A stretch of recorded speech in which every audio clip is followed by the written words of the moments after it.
When you're in love with a beautiful woman, it's hard. Everybody wants her. Everybody loves her. Maybe it's just an ego problem. The problem is that I've been cheated before by unserious friends and faint-hearted lovers. And every time it happens, it convinces me even more.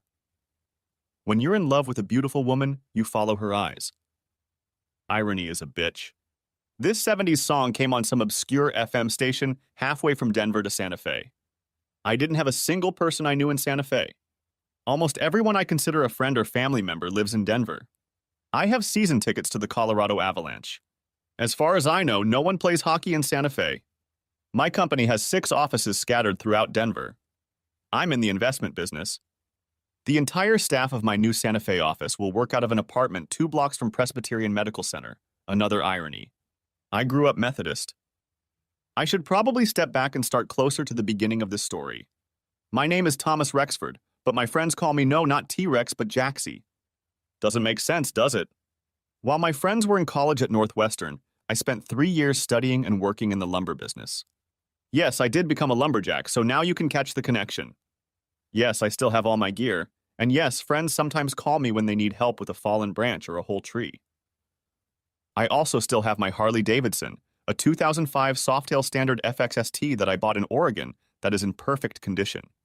My ex-wife and I used to take long rides on that bike a lot, but those days are gone now. Anyway, I grew up in the Denver area and, except for my logging experience, I never left my hometown. After returning from Oregon, I went to work for my Uncle Mike, who owned his own investment company. He helped me get into the University of Denver with a finance degree. That was about 12 years ago. After 8 years, Uncle Mike retired and sold the business to me. I was his most loyal employee and best worker, so it was a no-brainer for both of us. At that time, we had 4 stores. I opened 2 more locations, one in Cherry Hills and one in Parker, increasing the staff from 26 to 31 people. Even in tough economic times, we took good care of our customers, and we weathered the storms that arose. Our financial performance remained strong. I mentioned my ex-wife, so I guess I should tell you about her. I knew Jessica Remington in high school, but we didn't run in the same circles. I played hockey, a blue-collar sport. Me and my buddies were rink rats, out on the ice every chance we got. We didn't do much besides hockey and homework. We only did homework because you had to have a 2.5 grade point average to make the team. She played soccer, was in the National Honor Society, and was a class officer. Our paths rarely crossed. I wasn't ugly, more of a gruff type than anything else. About 170 pounds tall, wet. I had long brown hair in high school because I was too cheap to cut it off in. Girls who like hockey guys, and vice versa. It's an acquired taste, so I had a few dates here and there. Hockey guys say damn in most sentences, for example. Damn me, what a shitty game! Damn 5, great goal, Rexy. This was before Oregon, after which, as I said, I became Jaxie. What the hell? Get the puck out of the zone. Hey, Rexy, damn that number 17, he's such a shit.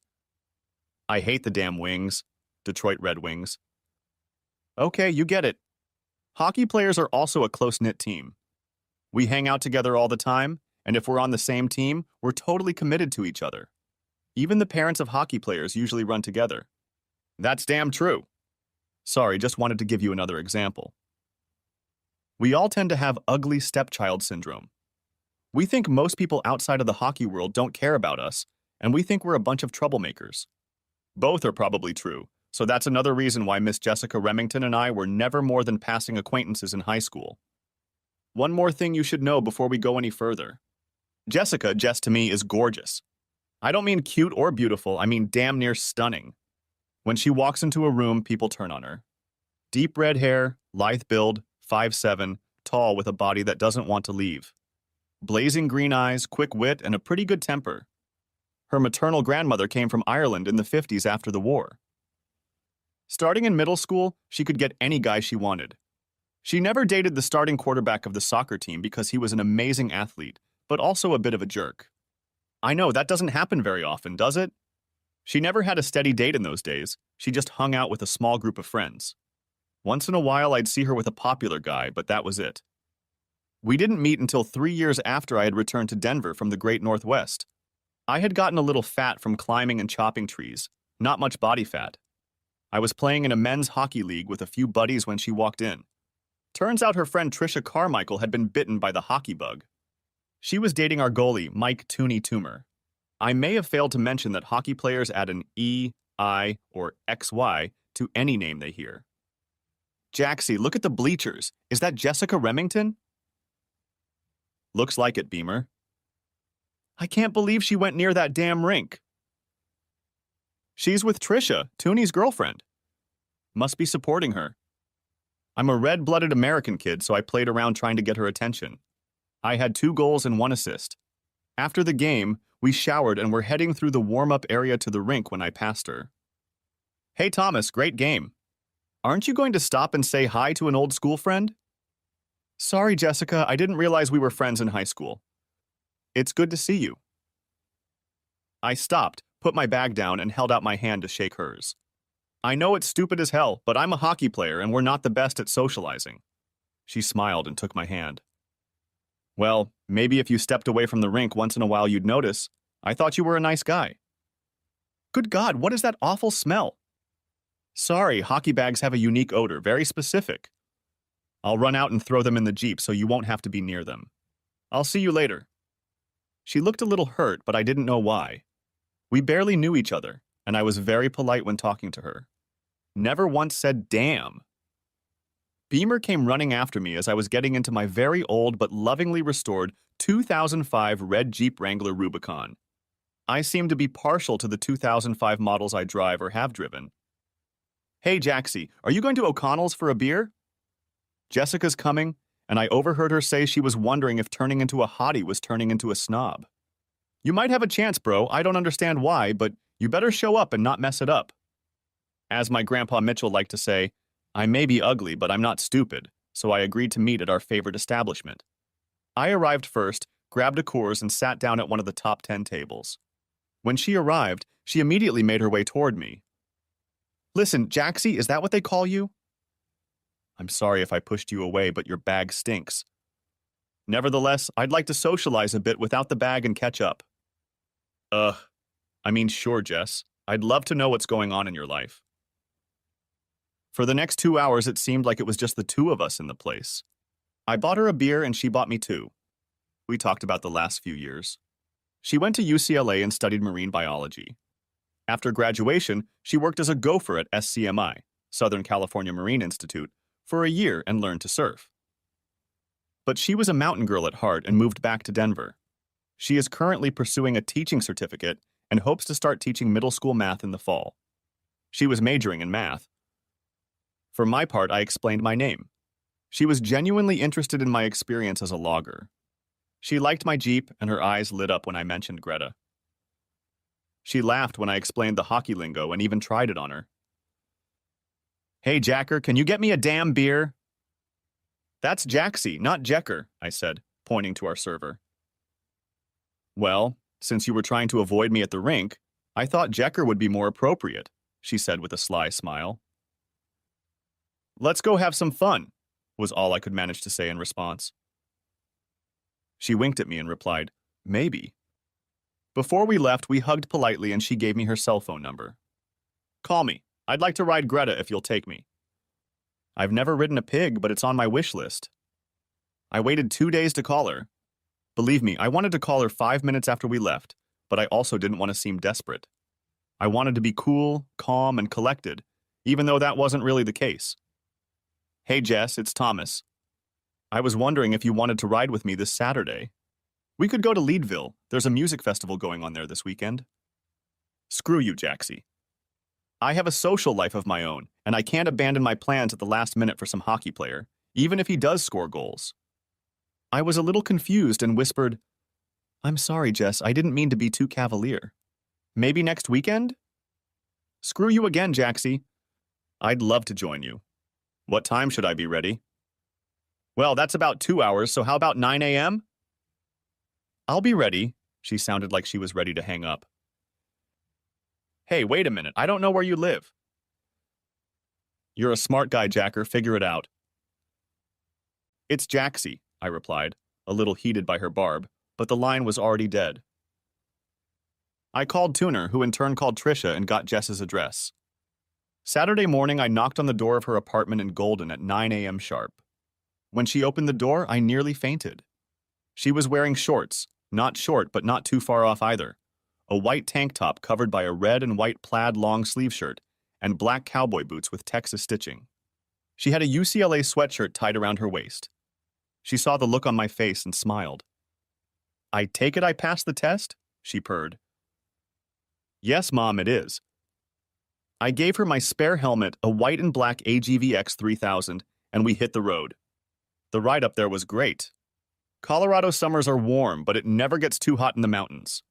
The first part of the ride was comfortable, but once we entered the foothills, we stopped to put on warmer clothes. She wore her sweatshirt and I took my black Roland Sands Ronin biker jacket. You could see that she liked the way her chauffeur was dressed. "If we do this again, I'll have to dress like a biker girl," she said, poking me in the ribs. Leadville was amazing. We enjoyed several bands playing, ate killer tacos, and chatted for what seemed like hours on end. Everything went as well as it could have, however. This was the first time I saw guys ogling her. A few of them were discreet, a few nudged with an elbow in their girlfriend-wife's ribs. What made it even more disconcerting to me was that, looking back, I saw her encouraging this interaction. She was smiling or winking. However, I was a bit out of it at that moment and was just enjoying the interaction with a beautiful woman who was interested in me. When I dropped her off around midnight, we talked for a bit at her door, and she gave me a friendly kiss, thanking me for a fun day. "I really enjoyed being with you today, Thomas. Greta was great, and I hope you'll call me again sometime soon. Oh yeah, thanks also for not bringing your damn hockey bag." She told me that since everyone calls me Jack or Jackie, she wanted to be different and call me by my first name. Even though my family and grandparents were the only people on the planet who called me Thomas, who was I to argue? That day began 2 months of casual dating that led to us becoming exclusive. We texted every day and talked on the phone in the evenings. She got her teaching certificate and got a job at a local middle school. She had hoped for middle school, but decided that if she did well, it wouldn't take long to transition. After another 4 months, we decided to introduce her to distant relatives. I met her family, 2 younger sisters, Meg and Beth, 2 grandmothers, and 1 grandfather. There were cousins too, but none in Denver. She met my crew as well. Mom, Dad, my little brother Mikey, Uncle Mike, Mikey was named after him, Grandma and Grandpa Rexford, and Grandma Mitchell. I had a couple perverted cousins, but I decided to hang on to them. After several family gatherings, including Thanksgiving and Christmas, I decided it was time to take stock of where things were going and called a war council. My entourage has always consisted of Dad, Mikey, and Grandpa Rexford. We gathered on the porch of my house the first week of January. There was a fire blazing in the fireplace, so even with the temperature a dozen degrees, we were comfortable. We sat around the table holding a 15-year-old Glenlivet. "Well, guys, here's the deal," I began. "I've been dating Jess for almost 6 months. 4 of those have been exclusive, which is a first for me. I do have feelings for this woman, so before I spring into action, I'd like to know what you 3 think. I don't have to ask any of you to hold back.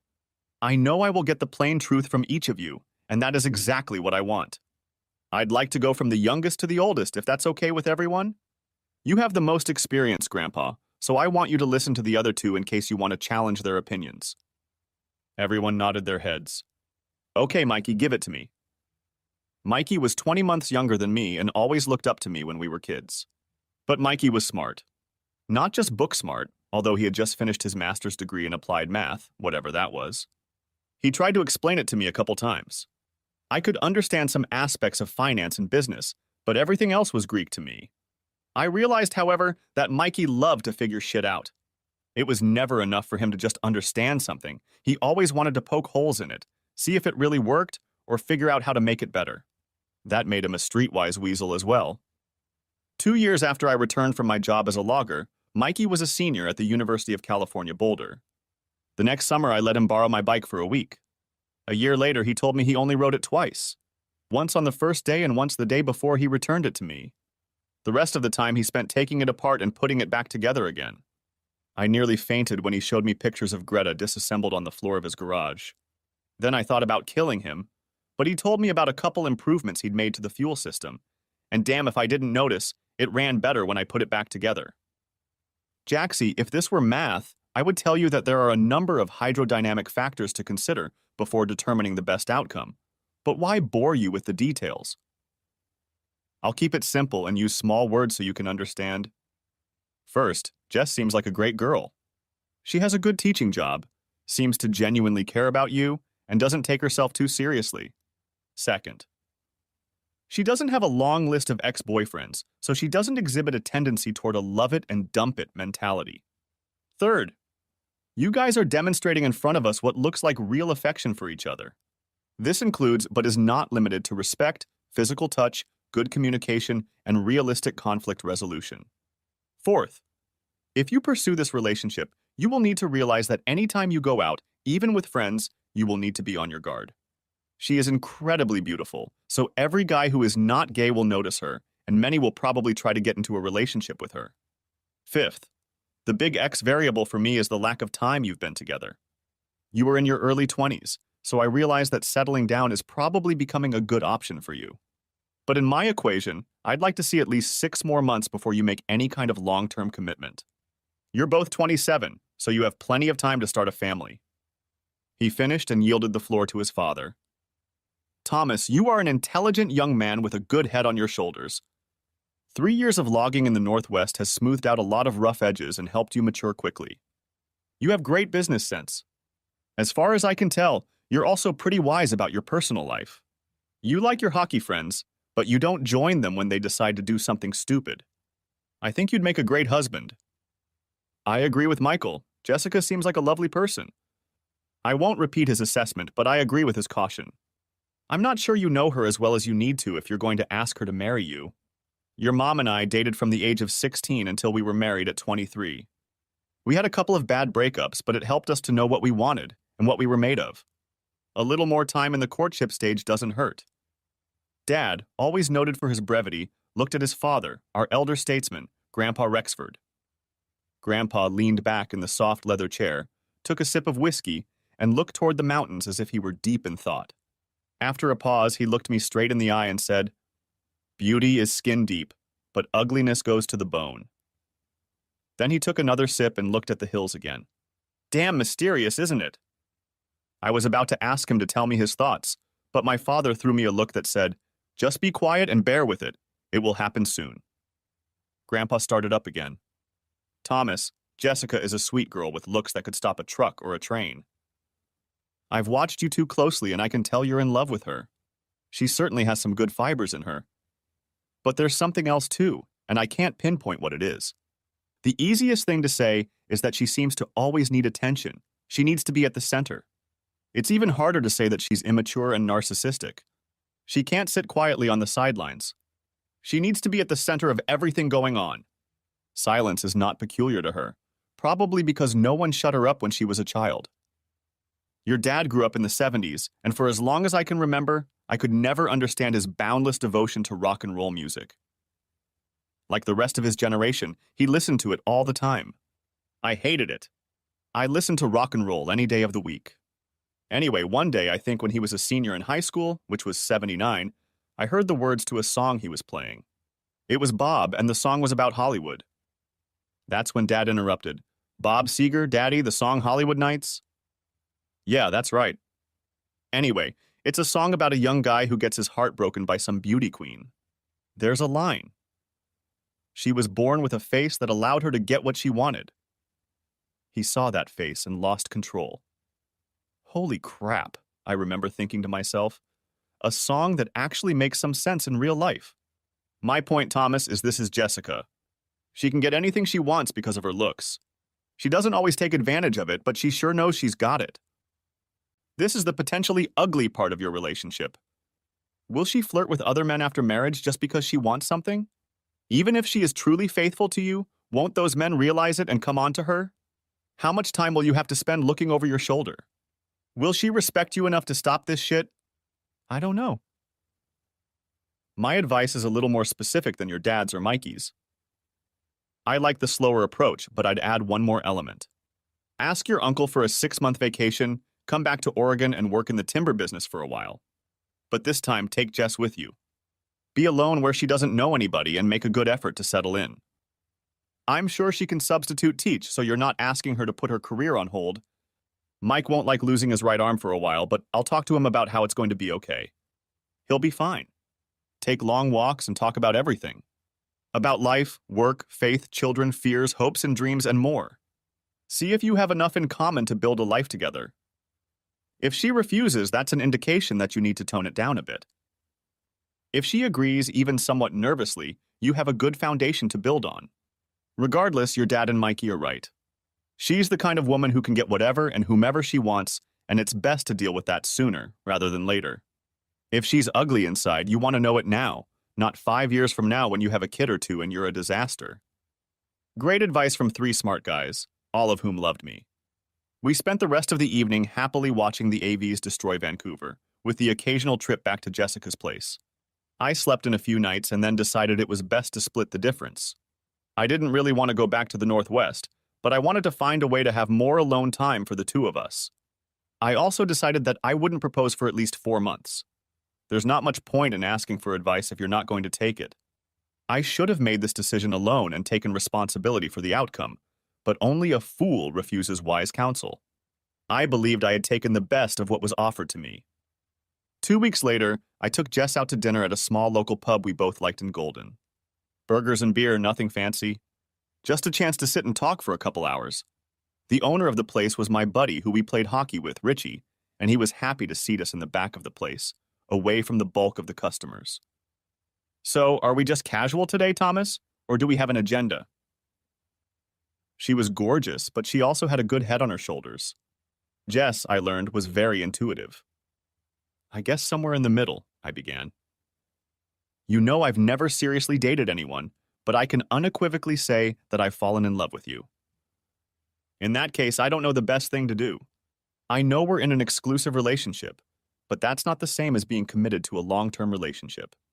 However, in my heart of hearts, I believe that I want to move in that direction. If you agree, I suggest some next steps. Of course, this is only a starting point. What I've sketched out in my head is only the beginning of the conversation. Whatever we decide, we will decide together. Thomas, I'm flattered. You just made up about 8 sentences without saying damn. It's obviously something you've been thinking about for a long time. I'll have you know, so have I. Last Saturday, Trisha and I stayed up until 3 in the morning talking about this topic.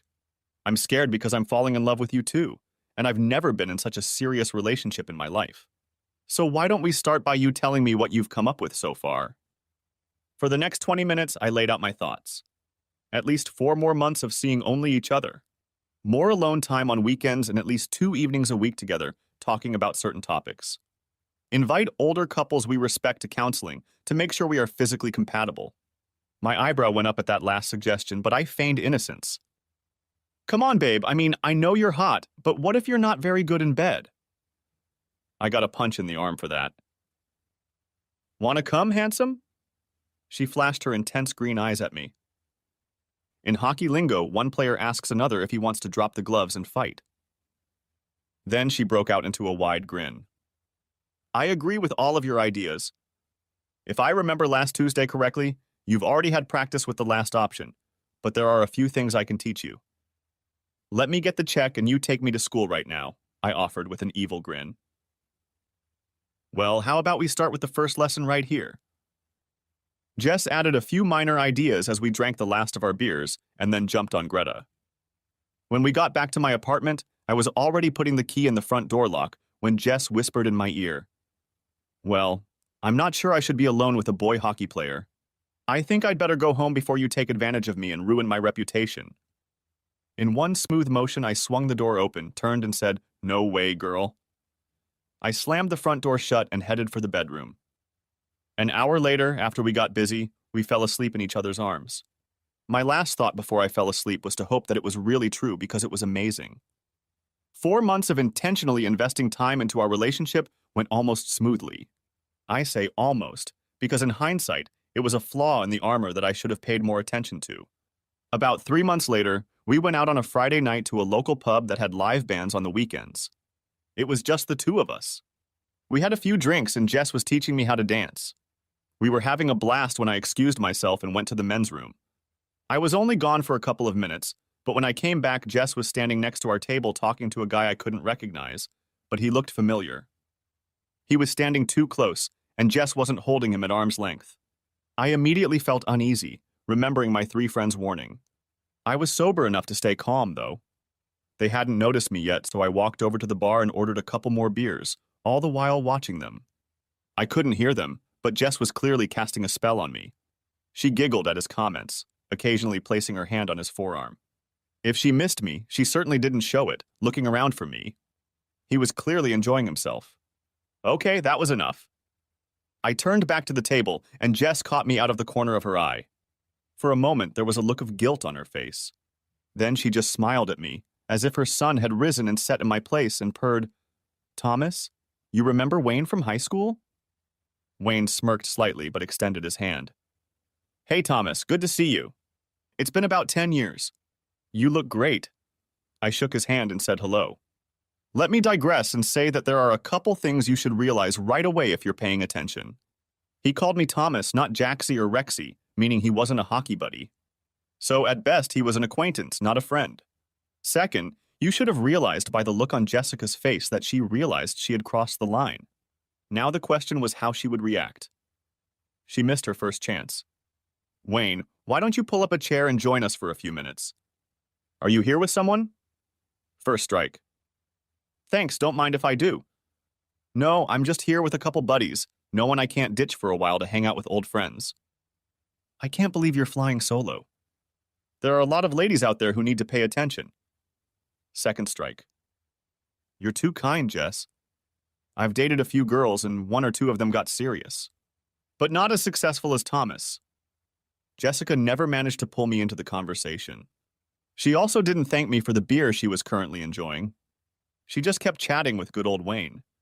"Well, why don't you spin me around on the dance floor and we'll see if we can get some girls to sit up and pay attention to you." Strike 3. Not once did she ask me if I was okay.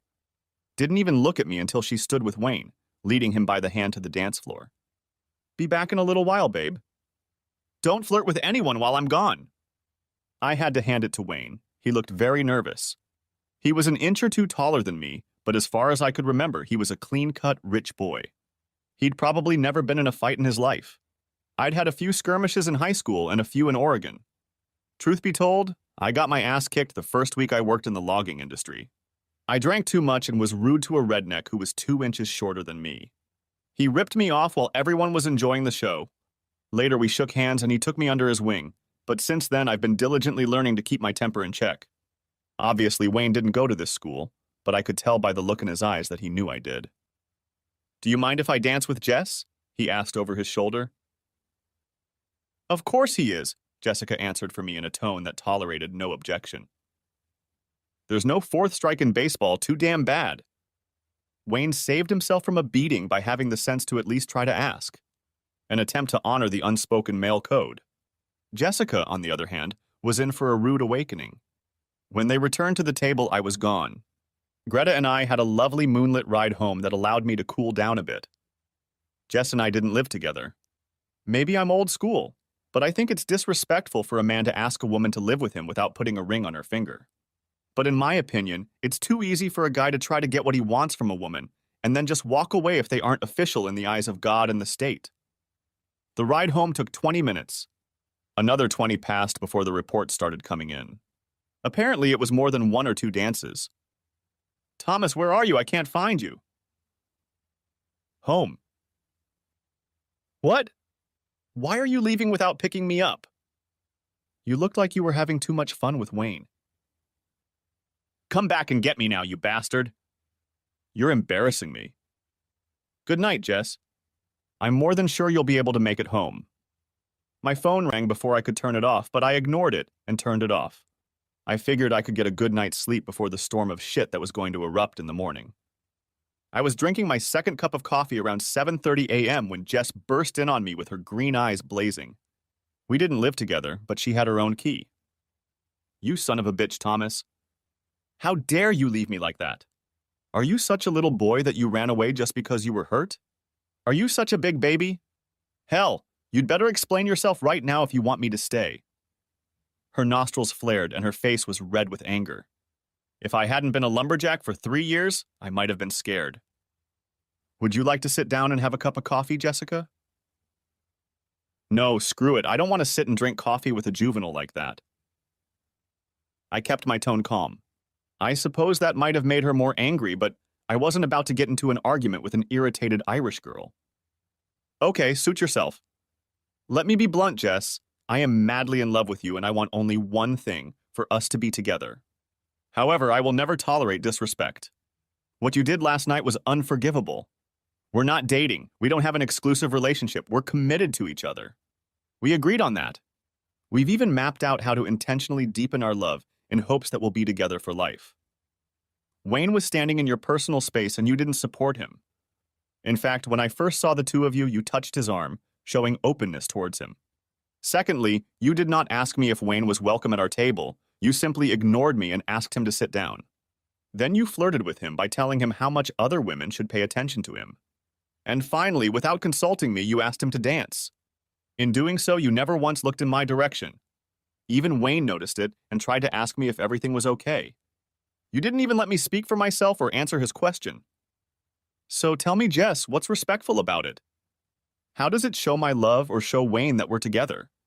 How does it show your love for me? You're so great, Jess. Guys are always paying attention to you, and I know you know they do. In a way, you like that attention. In and of itself, it's not a big deal. However, when you treat me like I'm not an equal, and you have the final say in everything about us, I think that's bullshit. I'm not saying I was completely right in leaving last night. It was childish in some respects. However, if we are to be ourselves, it has to be mutual. What you did made me furious. I'm not going to compete for you. We're past that stage. You don't need to compete for me. As I see it, I'm yours. That gives you the right to expect love, respect, and honor from me, and I expect the same from you. If that's not the way you see it, just say so. It'll hurt like hell, but I'll respect your choice and move on. However, if you love me and want to continue our relationship, you must respect and honor me. I will not tolerate anything less. Look on the bright side, Jess. What if I was on the other foot and some schoolgirl molested me in front of you? How would you feel about the fact that last night when you came back from the restroom, someone we hadn't seen in 10 years was flirting heavily with me? What if I had ignored you and danced with her without even asking your permission? It was deathly quiet for a moment, Jess staring at me. I was sure she was going to turn and walk away, but tears came to her eyes. Her lower lip began to quiver. Without warning, she threw herself into my arms and started sobbing. I just put my arms around her. After a moment, she caught her breath. I'm so sorry, Thomas. I didn't stop to think about it. It was horrible of me. I can't believe I treated you so badly. I love you and I want to live with you. I don't know what came over me, but I was wrong. Please forgive me. She started crying again. I held her in my arms for a moment longer, and then pushed her away slightly so I could look her in the eye. She was sincere. Jess, I forgive you. I love you. But we have to be clear. We have to put ourselves first. I know guys will always hit on you. It will be a part of my life until we're 90, and even then the nursing home guys will still want you. We can't disrespect each other like that. I know, Thomas, that's exactly what it is. She wiped her face with her sleeve. Oh, I must look terrible. Give me a moment to wash my face, and then I'd love to have a cup of coffee and discuss things further with the intention of growing in our love. 5 months later, we were married on a Saturday morning near Breckenridge.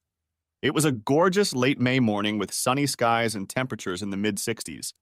It was a pleasant event, even though my hockey buddies couldn't contain their congratulations. Surrounded by family and friends, we made a vow to forsake all others and live together as husband and wife. We enjoyed the day with those we loved the most until 6 p.m. when we headed out to enjoy our honeymoon. Greta drove us to DWI where we boarded a flight to Cabo. 9 amazing days later, we were back in Denver at the beginning of summer. Over the past few months, Jess and I have had many long conversations, taken many long walks, and I think touched on some issues that are important to both of us.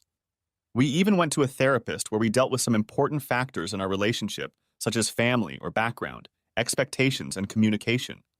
All in all, I felt that I had listened carefully and accepted the advice of the 3 men who loved me the most, and was on a journey of a lifetime with the only woman I truly loved and who truly loved me. How is it that just 4.5 years after my divorce from Jess, I'm driving down the highway single again? I thought I had listened carefully and put into practice the advice I had received. I believed that Jess and I had traversed a tremendous amount of emotional, psychological, and relational territory before and after we married. I believed that we were completely honest with each other and made a commitment to honesty, love, care, and respect. As I've seen firsthand, it doesn't mean a damn thing if the other person doesn't make the same promise in their heart. It turned out that Jess had different definitions of these words that she never shared with me. There were patterns in her life that she was unwilling or unable to give up, and that put us at risk as a couple. Truth be told, Grandpa Rexford was right. Jessica was a beautiful woman on the outside, but her ugliness came down to her bones. A year earlier, Jess learned that her application for admission to the local high school had been accepted. She would be teaching Algebra 2 and trigonometry to 10th graders. There were 2 older teachers in the math department who were a couple of years away from retirement. If all went well, Jess would be teaching AP Math in the not-too-distant future. So claimed her department chair, Dr. Charles Wellborn, or as he came to be known, Chuck the Devil. But I'm getting ahead of myself. For the first 2 months of the school year, Jess was more than excited. Every night she would tell me about her classes and what the children had learned. It was obvious that she loved it when math brought joy to the children. She loved teaching high school math, and a big part of her enthusiasm was seeing the kids do well. Sometimes she would talk about Dr. Wellborn and what a great mentor he was to her and other aspiring teachers in the department. I didn't think much of it except that he was a nice guy who wanted everyone to do their best. I should have been on my guard, but he was 15 years older than her, married, and had 3 children, all in their teens. I first met him in early October. After being told about his amazing personality and leadership, I was a bit taken aback. He was not a weak guy. His height was probably around 160 centimeters. He wasn't heavy, looking trim and slim for a man in his early 40s. He wasn't bald, and there were no gray hairs on his head. He wasn't boring, carrying on a pleasant conversation. But nothing about him stood out. Nothing impressive or surprising. From the way Jess talked, I expected to meet Wayne Gretzky in teaching math, but he seemed more like Barry Melrose. I'll save time for those who aren't hockey fans. Melrose was selected 36th in the 1978 draft, played about 300 games of professional hockey, and had a thoroughly mediocre career. For me, it was Dr. Wellborn. Kind of a nice guy, but totally unimpressive. I never understood why Jess was so fascinated by him.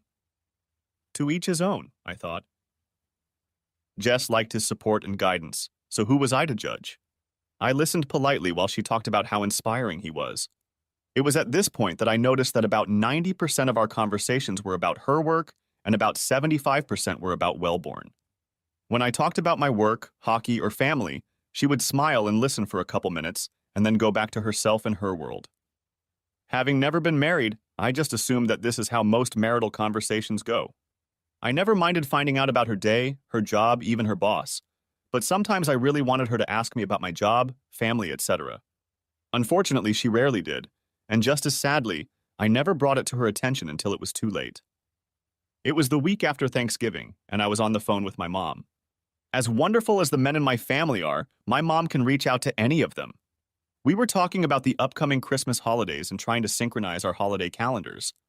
No sooner had we hung up the phone than my mom switched gears. "Thomas, how are you and Jess?" "Okay, Mom, okay." "Really? Are you sure, Thomas?" Obviously, it wasn't a question. "Yes, I think so, Mom. Why do you ask?" "Well," Mom paused. "Mom, you are always free to talk to me. I know you won't gossip about Jess or speak ill of her. If something is bothering you, I know it's out of love, so please tell me what you're thinking." "It's nothing special, Thomas. It's just that she's always talking about herself and her work.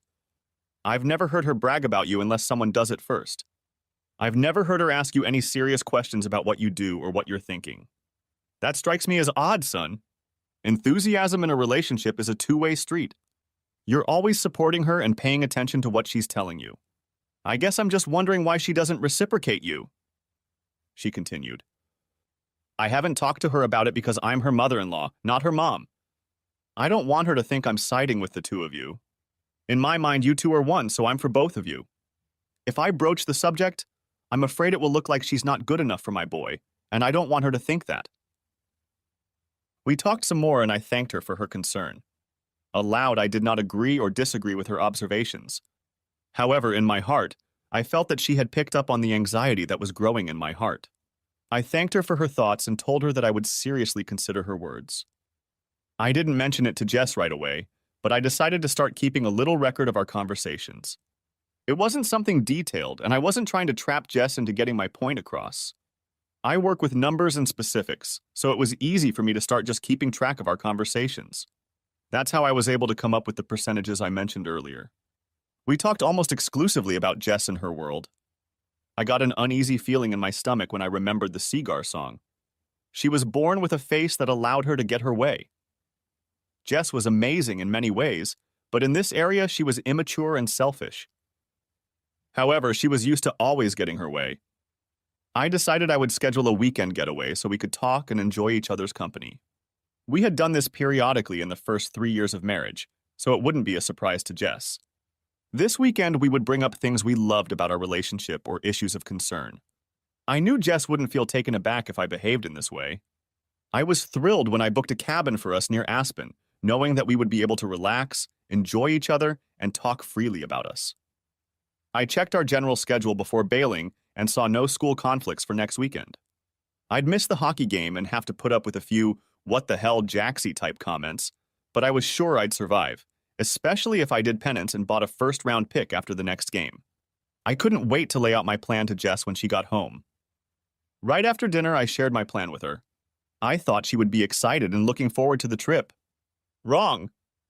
She paused for a few seconds longer than I expected, and then she said, "Thomas, I'd like you to consult with me first," she began. "Charles is planning a mandatory faculty meeting for next Saturday morning. He wants to present some new ideas about the curriculum for next semester." Her face read annoyance, not disappointment that we couldn't spend the weekend together. "Jess, to be honest, I checked with you. I took a close look at our shared calendar and it didn't have this on it. How long ago was this scheduled?" The fact that Dr. Wellborn had become Charles didn't escape my attention, but I forgot about it for a moment. "About a week ago, I guess," Jess answered, not as confidently as she should have been. I'm sure I put it on the list, but it may have slipped my mind. This was a first since the shared calendar had been her idea. I was furious. "Damn it, Jess, you work long enough as it is. And now Wellborn thinks he controls your weekends too? That's not fair, Thomas. Charles wants the best for our students and the math department. He just wants to help everyone. I don't think one Saturday is such a big deal. I'm sure we can find another weekend to go away together." "That's not the point, Jess," I replied, growing increasingly frustrated. "We've been using this calendar for months now, and it's become a habit for us. It was your idea. I remember 2 months ago I forgot to put Wednesday night dinner with a couple clients on the calendar. As I recall, you read me the riot act, demanding that we change the appointment. I'm sure what's fair for me is fair for you." "Damn it, Thomas. You're making a big deal out of such a small thing. We can just reschedule." "I'm sorry, Jess, you're right," I said sarcastically, so she could see where I was going with this. "Please forgive me for treating you the way you treat me. Forgive me for wanting to plan a nice weekend with my wife. Forgive me for encroaching on Charlie's important schedule." She started to reply something angrily, but as I left the room and headed for the exit, she was talking to my ass. I jumped on Greta and rode around for about an hour to cool off. The hour turned into 3 when I stopped by the local pub for a couple or 3 beers. When I got home, it was freezing cold. We had only seen each other in passing and hadn't spoken to each other. I ended up working in my home office for a couple more hours and collapsed on the couch. I've been an early riser since my days working in the Northwest. Loggers can party late into the night, but work starts before the sun comes up, and if you want to get paid, you can't show up late. I leave the house at 5:30. Jess usually got up around 6:15, so we didn't cross paths. At the office, I canceled the reservation, which cost me a $100 deposit. Not a huge amount, but it made me sad. Later in the afternoon, I noticed that her faculty meeting did get on the calendar, along with a conference for math teachers in Colorado Springs the second weekend in January, and 2 girls' nights out between then and there. Later in the afternoon, I sent Jess an immature text. Going straight to the rink after work. Game at 7 and a few beers afterward. I'll be home around 11. If it's unclear, check the shared calendar. It's been there for the last 2 months. I got nothing in response. The following week, we continued our standoff, talking only as needed. I was waiting for her to apologize for not updating her calendar and for what I thought was her indifferent attitude about my mistake. I think she was waiting for me to remember that the universe revolves around her and come crawling back. We can both be stubborn, so we were both disappointed in the other's lack of recognition. The following Saturday, Jess was already dressed and ready to leave when at the breakfast table she surprised me with a serious kiss. Thomas, I hope we can talk like adults today and make up. I understand your disappointment about this weekend, but I'm sure we can work things out. With those words, she winked slyly at me and headed for the exit. No apologies, no admitting her mistake, just doing what she wanted, expecting me to obey. Seeger screamed in my ears, "A face that will let her get her way." I grumbled for about half an hour and then decided I wasn't going to waste the day. The door to the porch had been creaking loudly for the last 2 weeks, so I decided to take it off the hinges, oil it, and put it back in place. I also thought of a couple other small projects that could be done. After taking the door off, I realized we were out of oil 1, so I jumped in my Jeep and headed to the hardware store. Mick's store has always existed. It was founded by the first Mick just after the First World War and has remained in the family for the last 90 years. Mick IV now ran the place along with his 2 sons, Mick V and Eddie. I played hockey with Eddie, and Mick V, ironically, only worked at the store on weekends because he taught math at the same school as Jess. Imagine my surprise when I walked into the store and V was helping a woman pick out a good snowblower. He smiled and waved at me as I walked in. The strange look on my face must have surprised him, because he caught up with me a couple minutes later in Section 9, where I was taking butter. "Hey Jaxie, what's up, buddy? Heard you had a goal and 2 assists on Thursday. Eddie said you played pretty damn good for an old man." "Hey Five, yeah, it was a good night. Sorry if I gave you a weird look when I walked in, but I thought Wellborn was having a middle school math department meeting this morning. You decided the control room couldn't live without you and quit your job?" Now it was his turn to look embarrassed. "I'm sorry, Jaxie, but you seem to have made a mistake. I'm still teaching, but Dr. High and Mighty Wellborn hasn't scheduled a meeting for today. He's an arrogant prick, of course, but even he's not stupid enough to encroach on our weekend. Did Jess tell you we had a meeting?" Somehow I kept my composure. I must have misunderstood Jess's words as she flew out the door. Then I had another thought. "Hey, Fifth, does the math department ever go to study conferences?" "Yes, of course," he replied. For about a second I was relieved, but then he continued. "The next seminar will be at Estes Park at the end of March.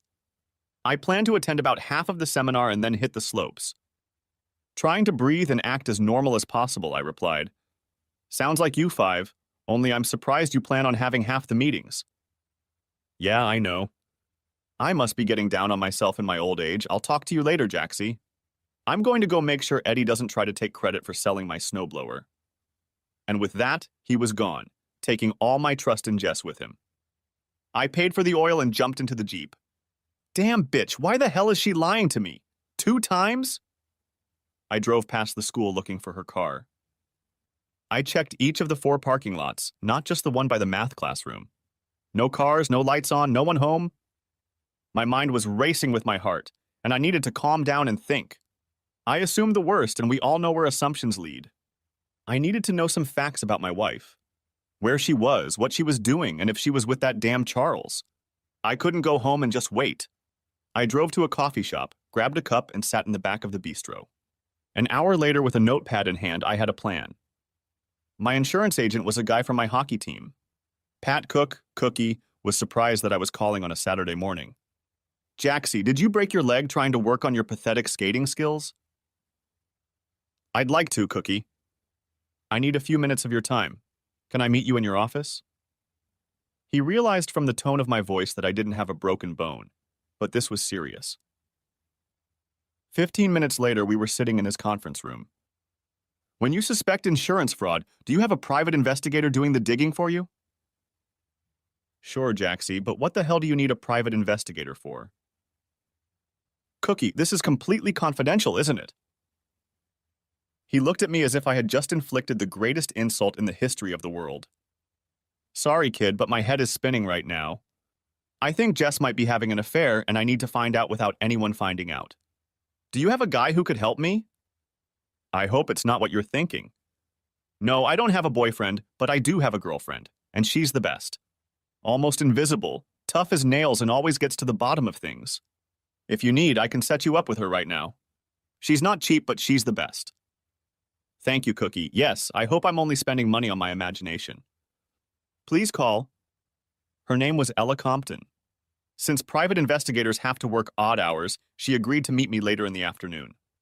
I went home, finished the porch door, showered, grabbed a bite to eat, and met her at 1 o'clock. I sent Jess a note letting her know I had some errands to run and would be home around 3. Ella was a relatively short woman, maybe 5 feet tall, but if you looked closely, you could tell that she was not to be messed with. She smiled politely as we talked, but there was an iron tone in her voice that was consistent with an unserious approach to her work. I laid it out for her as best I could. As we were finishing up, she said, "If you want a detailed report, it will take several weeks. My investigation will drag on into the new year, since you believe she is lying about the conference. I'm not cheap, Mr. Rexford, but I can promise you that by the time I'm done, you'll know one way or the other. I need you to wire me $1,500 and I'll get started. I'll invoice you for the rest of the money when the job is finished."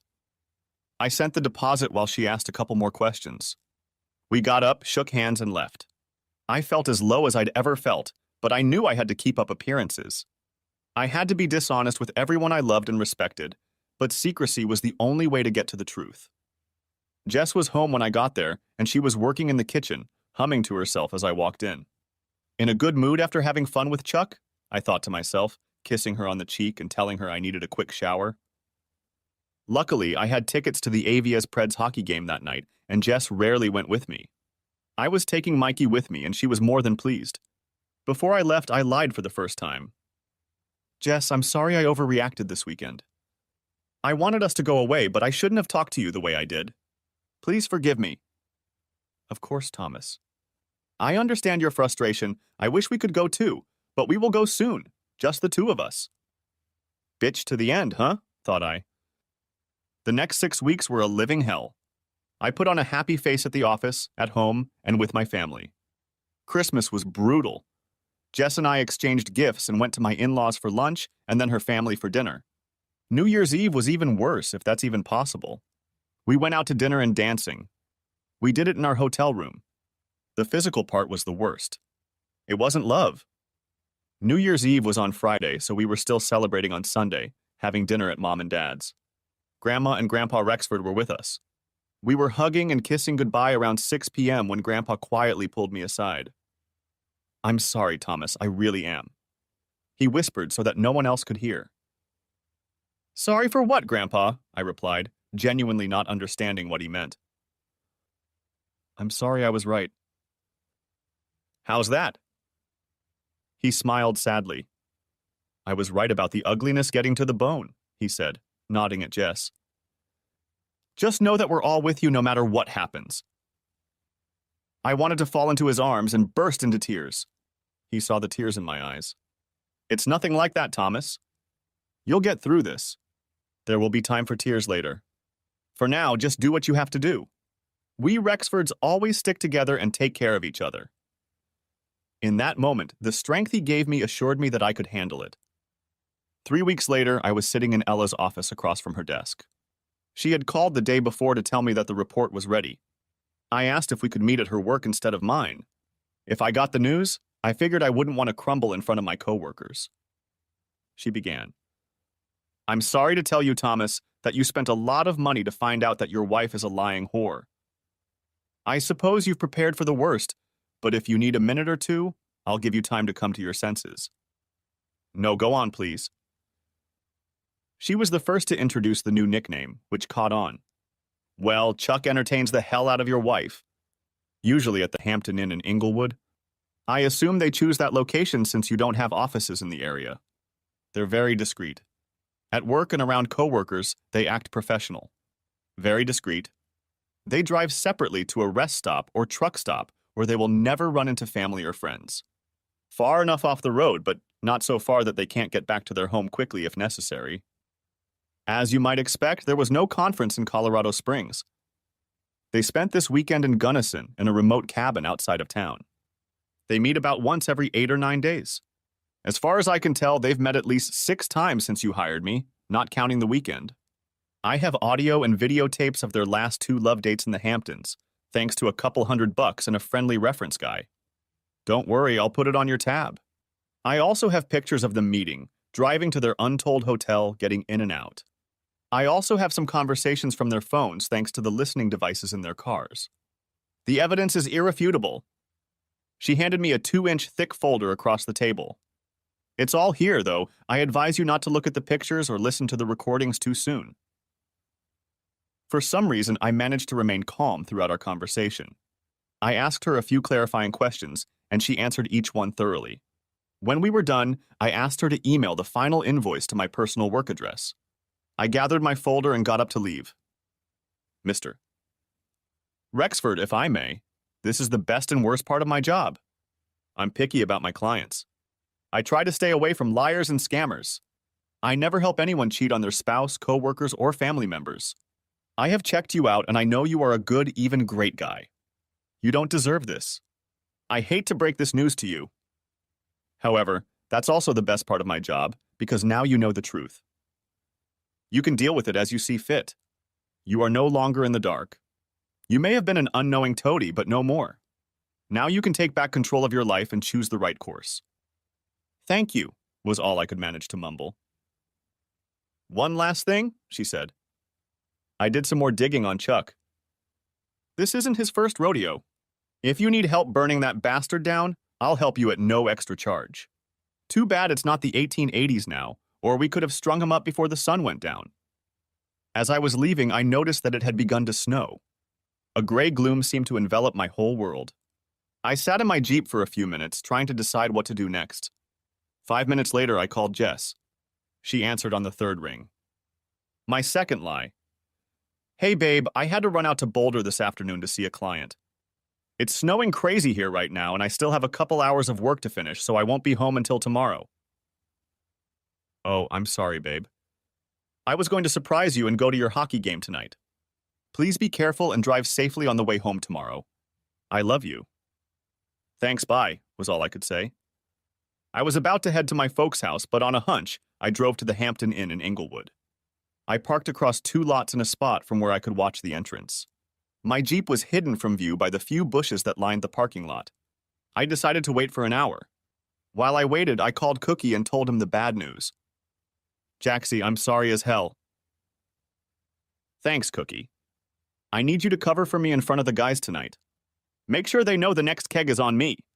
I'll call you tomorrow, but in the meantime, you better score a couple goals tonight. Somehow, just talking like we usually do helped. You got it, brother. I didn't have to worry about whether my ex-wife would show up with her lover. About 35 minutes later, Chuck showed up and headed down the hall. I guess they felt safe enough while I was out of town to go separately, because 5 minutes later, evil bitch Jess arrived and parked at the far end. She went to the side door where her boss met her, opening the door and giving her a quick kiss. I threw up all over the bushes. After getting in the car, I went to my mom and dad's house. On the way, I called my dad and told him everything. He was silent, which in my dad's case means he is furious. I asked him to tell my mom because at that moment, I didn't have the energy to repeat the story. Telling him I'd be there in about 20 minutes, I hung up the phone and cried the whole way. When I pulled up, I saw Mikey, Uncle Mike, and Grandpa's cars. My mom opened the door before I reached the steps. I collapsed into her arms, sobbing like a little baby. When I came to, the 6 of us were seated in the living room. Mom wanted to feed me, and Dad poured me a stiff drink. I refused both, not trusting my stomach. I spent the next 30 minutes telling them the story as I knew it. I hadn't read the dossier yet, but I knew enough from my conversation with Ella to set the stage. Everyone sat in silence and let me spill my guts.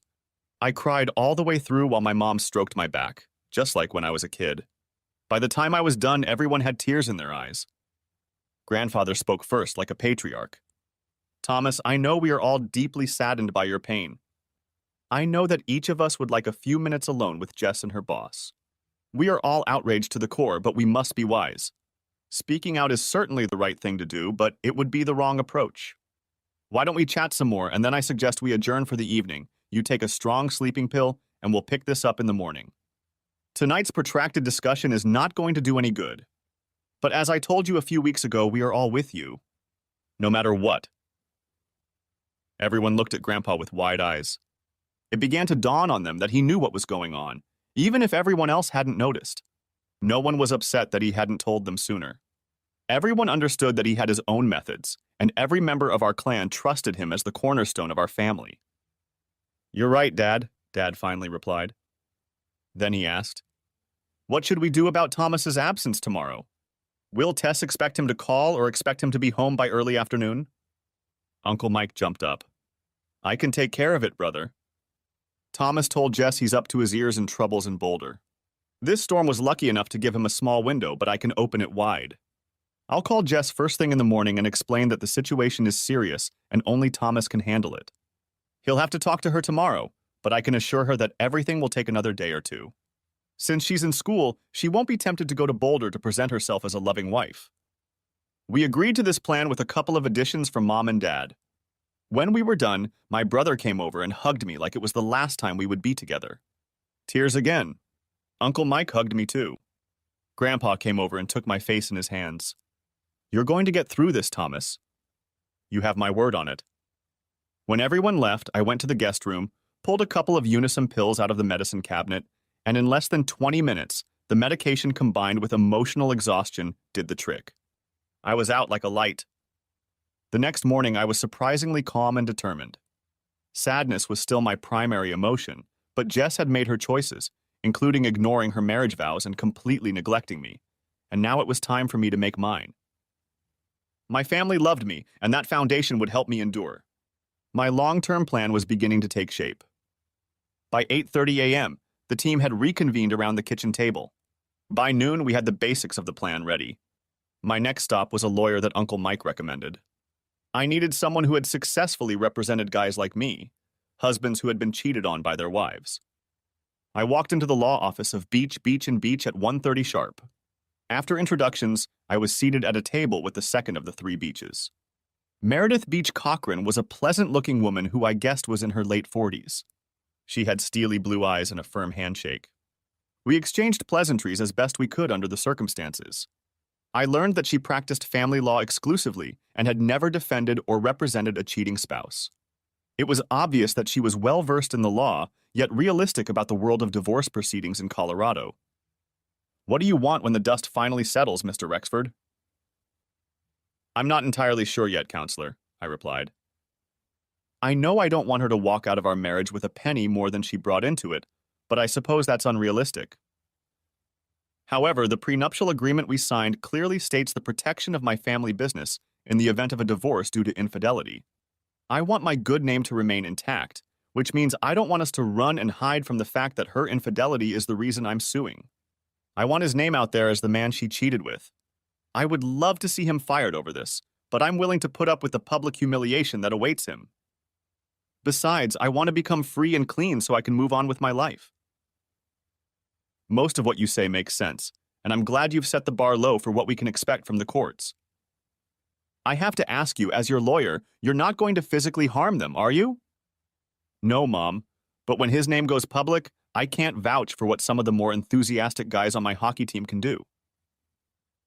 Well, you're goddamn right, she replied with an evil smirk, raising one eyebrow. My mouth was open in surprise, and I just stared at her. Two brothers played at the University of Denver in the early 2000s, Jaxie, so I know the lingo. She winked. Well, Mrs. Beach Cochran, it looks like I found the right lawyer. Yes, Mr. Rexford, and you may call me Beecher if you like. Great, I'm Jaxie. Before I left, we agreed on the following. First, I would leave the IP file with her so she can scrutinize it. 2, she would file for divorce within 24 hours, and Jess would be served after school on Friday in the school parking lot.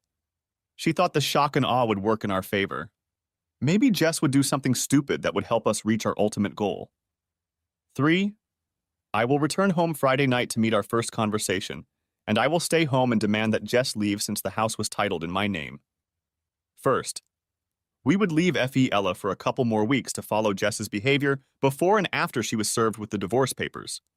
It was a little frustrating as the bill was already running about $5,000. She emphasized a few other things. To stay calm, to let my family help me cope with the pain, and to continue living my life as usual, no matter how much I wanted to crawl back into my shell. At the end of our first conversation, we exchanged cell phone numbers, and she informed me that I could call her anytime with questions. Before leaving, I asked, "Why isn't the practice called Beach, Cochran and Beach?" She smiled. "I'm a patient woman, Jaxie. Daddy has about 3 years left before he retires, and when he does, I'll be senior partner. Then we'll be known as Beach, Cochran and Beach." I sent Jess a text as I walked out of her office. "Finished with this mess on my way, I'll be home around 6. She replied, "Can't wait to meet you." She added some emoji with a red heart. I immediately deleted the message. I went back to my folks for a couple hours to bring them up to speed. Mikey was there with Mom and Dad when I arrived. I called Grandpa and brought him up to speed. "You're already talking better, Thomas. I'm proud of the way you're holding yourself together, young man." At 5:30, it was time to head home. When I arrived, I had already made my plan for the evening. Jess was upstairs, but when she heard the sound of the door, she came downstairs. I met her in the kitchen and we exchanged kisses and intimate hugs. Nothing too much, but enough to keep her from guessing something was wrong. I showered, changed, and we made a simple dinner of burgers and a big salad together. I realized that I hadn't eaten in over 24 hours and suddenly felt hungry. As dinner drew to a close, Jess began to flirt. She was wearing a baggy shirt, no bra and leggings that left little to the imagination. She lifted one of her legs and placed it in my crotch. That was the damn hard part, as I got hard almost instantly. The thought of sex with Jess disgusted me, but she was still my wife. "You may have had to be Jacker last night, but I hope Jaxie takes his wife upstairs and blows her brains out tonight." "Sorry, babe, but my head is still splitting from the strain of the last 2 days and driving in the goddamn snow." She looked a little surprised. I could count on the fingers of one hand the number of times I'd turned her down for sex over the years, and still have 5 fingers left. "I understand, I'm sorry," she replied, clearly disappointed. "Since I'm not working today, why don't you have fun with Chuck at the Hampton Inn?" No, I didn't say that, but I really wanted to. "How about we take a bath and I give you a good back rub?" is what came out of my mouth. Not quite ready to admit defeat, but when I gently removed her foot from my lap, still smiling at her with my loving husband's smile, she gave in. She took a long hot bath and I gave her a nice back massage, all the while fighting the temptation to strangle her. After about 20 minutes of my gentle touches, I heard her breathing softly in her sleep. I got out of bed and covered her. Then I moved as far away from the bed as possible and fell into a restless sleep. I had a hockey game the next night, and she knew better than to suggest I skip it since I missed the game on Monday. Thursday night was more difficult, but her parents had us over for dinner, so that made it a little easier, although it was clear on the way home that she was intent on something tonight. I had anticipated this and discreetly texted Uncle Mike right before we left. 2 minutes after we pulled up to the house, Uncle Mike called just in time. "Thomas, sorry to bother you, but it looks like you're driving. Are you in the car with Jess?" "Yes, Uncle Mike, we just had dinner at Remington's." "Okay, hi Jess, honey." "Hi, Uncle Mike. We're a little busy. Could Thomas call you back in the morning?" She winked at me, giggling softly. "I'm sorry, sweetheart, but this can't be allowed to happen. Thomas, Jackson's investment file wasn't finished today. I know you were out of the office all day with Mitchell's firm, but Tina went home sick with the flu, and you know we have to have it ready for tomorrow's 7:30 a.m. meeting." "Damn, Uncle Mike, really?" pretended I did. Letting out a fake sigh of frustration at Jess and an Oscar award-winning sigh of disappointment, I continued. "Okay, I'll drop Jess off and meet you at the office in 30 minutes. "Thank you, Thomas. Again, Jess, I'm sorry. Uncle Mike, you owe me and Jess a steak dinner for the next 2 weeks. At Capitol Grill, not Texas Roadhouse. It's a deal, kiddo." "Damn it, Thomas, this is getting very unpleasant," Jess complained loudly. What does a girl have to do to get her husband in bed with her? I will refrain from the answer that came to my mind at that moment. "I know, babe, but I'm sure you'll get a break one of these days and you can do things at your leisure."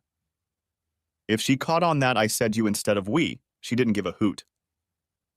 For the last 10 minutes of the trip, she just hummed and sulked and slammed the door when she got out of the car. I rolled down the window and shouted with fake hope in my voice, "I won't be in for another 3 hours at the earliest, babe. Why don't you wait for me?" She didn't flinch once or turn to face me. She just waved me off over her shoulder and walked into the house. Yeah, that's right, screw you. Friday was the most unproductive day of my career. I arrived early, leaving Jess a note that I would be there before dawn to ensure we had an uninterrupted evening. After sketching out some paperwork that I was behind on, I made a few calls to clients. When I looked up, I was sure it would be around noon. It was actually 9:30 in the morning. I told my assistant Donna that I was heading to the gym where I was working out furiously. After meeting Dad and Uncle Mike for lunch, I went back to the office where I spent 2 more unproductive hours and then headed home. I arrived an hour before Jess was expected to show up. Just as I was approaching the front door, Jess was finishing up her last class of the day. Chuck slipped into her classroom with a lecherous grin. Sweetie, how about a detour on the way home this afternoon? Chuck was a good-looking guy and could charm any of them. However, Jess was a woman who was born with a face that allowed her to get her way, and she was getting bored with her paramour. She had to admit that he was very good in bed, but he had a job that had quite a ceiling. He was never going to be rich, and besides, he was 15 years older. Besides, he wasn't about to leave his wife and 3 children. The more she thought about it, the more she realized Chuck was a dead end. She needed to be done with him, but she wanted to politely let him go since he would still be her boss. I'm sorry, Charles, but Thomas and I haven't worked all week and I need to get to his house. How about we meet late Sunday night? Thomas has a hockey game at 5, so I could meet you between 4 and 6. I'll let you know at the end that we had fun. But we're done, she thought to herself. Chuck wasn't happy, but he understood. Maybe it wasn't too late to talk his mother-in-law into taking the kids out for the evening. His wife wasn't as beautiful as Jess, but she looked fine. Okay, I'll pick you up at the bus stop at 4 sharp. She heard him whistle as he left the classroom. Jess was relieved that she was going to break up with Charles Wellborn. He was treating her like a princess, yet he was beginning to think he was entitled to her. She had always had the upper hand over the men in her life, even to some extent over Thomas. Neither Charles nor any other man was going to control her. After sitting for another 30 minutes working on math test papers, Jess began to realize that she absolutely adored her husband. He was strong with her when she needed him to be, but also pampered her as she deserved. He was a wonderful provider and would make a wonderful father, following in the footsteps of his father and grandfather. Deep down, she knew she could never promise herself that she would never cheat on him again. But she made a promise to herself to rededicate herself to loving him. The synapses in her brain that help connect love, loyalty, commitment, and honesty as the foundations of a healthy marriage were not working. She was completely oblivious to the guilt and shame she should have been feeling. Jess should have realized how selfish and narcissistic she was deep down, but she didn't. It hadn't occurred to her that her true ugliness reached down to her very bones. But all of that was about to change. Excuse me, are you Mrs. Jessica Rexford? The woman asked, approaching Jess in the parking lot and carrying a manila envelope for legal documents. Beecher always used women when he approached wives. Unremarkable women tended to dispose other women. Yes, it's me. Sorry, I don't recognize you. Who are you? I have an important document to deliver to you, so pardon the question, but can I see some ID? Sure, Jess replied, simultaneously embarrassed and curious. The polite, friendly ploy worked every time. A faculty lanyard hung around Jess's neck. She buttoned it and held it out. Will this be enough? Great, thank you. Mrs. Jessica Rexford, you've been served. The woman offered Jess a folder, which she held out and accepted. The server turned abruptly and walked away, wondering why some women were so stupid. The dumb ones always accept papers without thinking, she pondered as she got into her car and drove away. Wait, what? I don't understand who you are. What is this? Jessica got no response, only heel and elbow bumps as the woman walked away. Slowly, like dawn on a dark morning sky, reality began to creep into Jessica's world. No, this can't be happening, she hissed, tearing up the newspaper. The words at the top of the front page screamed at her. Statement of dissolution of marriage. No, it can't be, her brain replied. Thomas would never do that to me. He adores me. He loves me. He can't know about Charles. We've been completely secretive. There's no way he could know. If he had known, he would have met me. Oh God, I've got to go home and make things right. She fiddled with the keys, dropped the papers, cried, gathered up some of the folders she had dropped, and tried to open the door. After a moment, she managed to gather everything up, opened the car door, and started the engine. Now she was sobbing and shaking with fear. She tried to slow her breathing, but having led a life almost completely devoid of real shocks or stresses, she was confused. It took her a few minutes to come to her senses and start moving towards the house. On the way, she went from hysterics to rage, then to tears, and then back to rage. When she got home, she would tell him what she thought. No one, especially Thomas Rexford, had ever treated her in such a shameful way. How dare he pull such a stunt in her workplace? Thankfully, most people had already left, but a few teachers were still on campus, and no doubt a couple of them had witnessed the altercation. By Monday, the language would be up, and the whole school gossip train would be flying down the tracks. It never occurred to her that she was the cause of her own pain. Her infidelity to the man who loved her exclusively was at the root of this disaster. By the time she pulled into her driveway, however, she had gathered her wits and decided to remain calm. She was sure she could explain away her affair with Charles if only Thomas found out about it. She would claim that he forced her to sleep with him to advance her teaching career. Yes, the battle plan was ready. She would never dare to sleep with another man. Thomas was her one and only, but she was too afraid to come out to him. She was embarrassed to tell him what had happened, and she was afraid his temper would get out of control, and he would lash out at Charles, which would lead to more trouble. By the time she walked through the front door, she was really confident in her strategy. When she came in, I was already sitting at the kitchen table. There was another folder on the table, but Jess ignored it. She was moving forward at full speed. "Thomas, my love, this must be some terrible mistake. Why would you divorce me? I mean, we love each other. You are my one and only soulmate. What made you do such a stupid thing?" I remained calm. "Jess, please sit down." She did. "Jess, I have learned some disturbing things about your behavior as my wife. I'm going to give you the opportunity to come clean and tell me the truth. I promise that I will sit and listen without interrupting. If you honestly explain to me why I'm doing wrong or misguided, I'll change my mind." Jess started to interrupt. I raised my hand. "But Jess, before you start, let me get this straight. I'm going to record our conversation on my phone so there won't be any misunderstandings about our conversation later. You only get one chance to be completely truthful with me. Please don't hide behind lies or misrepresent your actions. If you do, I can promise you that it's over between us and I will immediately proceed with the divorce. So if you want to share your thoughts with me, it's up to you."